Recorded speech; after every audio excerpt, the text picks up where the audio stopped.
Hello. അപ്പോൾ ഇന്ന് ഞാനിവിടെ കാണിച്ചു വരുന്നത് ഉലുവ കൊണ്ട് എങ്ങനെ റിങ്കിൾസും ഫൈൻ ലൈൻസും കുറയ്ക്കാമെന്നാണ് കേട്ടോ. ഉലുവയിൽ ഒത്തിരി ആൻറ്റി ഓക്സിഡൻസ് ഉള്ളതുകൊണ്ട് തന്നെ നമ്മുടെ ഡാമേജ് ആയിട്ടുള്ള സ്കിന്നെ റിപ്പയർ ചെയ്യുന്നതിനും അതുപോലെ തന്നെ ഫൈൻ ലൈൻസ് ആൻഡ് റിങ്കിൾസ് കുറയ്ക്കുന്നതിനും ഹെൽപ്പ് ചെയ്യുന്നുണ്ട്. 2 ടേബിൾ സ്പൂൺ ഉലുവയാണ് എടുത്തിരിക്കുന്നത്. രാത്രി മുഴുവൻ വെള്ളത്തിലിട്ട് കുതിർത്തിയതിന് ശേഷം രാവിലെ നല്ല സ്മൂത്ത് പേസ്റ്റായിട്ട് അരച്ചെടുക്കണം കേട്ടോ. ഇതിലേക്ക് 2 ടേബിൾ സ്പൂൺ തൈരും 1 ടേബിൾ സ്പൂൺ ഹണിയും കൂടി ചേർത്ത് നല്ലതുപോലെ മിക്സ് ചെയ്യണം. ഇതിൽ ഉപയോഗിക്കുന്ന തൈരും ഹണിയും നമ്മുടെ സ്കിന്നെ ഹൈഡ്രേറ്റ് ചെയ്യുന്നതിനും മോയ്സ്ചർ ലോക്ക് ചെയ്യുന്നതിനും ഹെൽപ്പ് ചെയ്യുന്നുണ്ട്.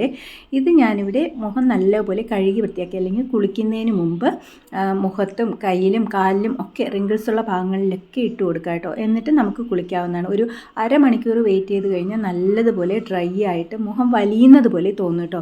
ആ സമയത്താണ് നമുക്ക് കഴുകിക്കളയേണ്ടത്. ഒരു ചെറു ചൂടുവെള്ളത്തിൽ കഴുകിക്കളയുന്നതായിരിക്കും ബെസ്റ്റ് കേട്ടോ. ഇത് ആഴ്ചയിൽ 1-2 പ്രാവശ്യം ചെയ്യുന്നതിലൂടെ നമ്മുടെ സ്കിൻ നല്ല ബ്രൈറ്റൻ ആവുകയും ചെയ്യും കേട്ടോ. അതുപോലെ തന്നെ നമ്മുടെ സ്കിന്നിൻ്റെ ടെക്സ്ചർ ഇമ്പ്രൂവ് ചെയ്യുന്നുണ്ട്. ഒന്ന് ട്രൈ ചെയ്ത് നോക്കിയിട്ട് ഫീഡ്ബാക്ക് അറിയാം. വളരെയധികം എഫക്റ്റീവ് ആയിട്ടുള്ള ഒരു ഫേഷ്യൽ മാസ്കാണ്. എല്ലാവരും ട്രൈ ചെയ്ത് നോക്കുക, ഫീഡ്ബാക്ക് അറിയാം. Thanks for watching.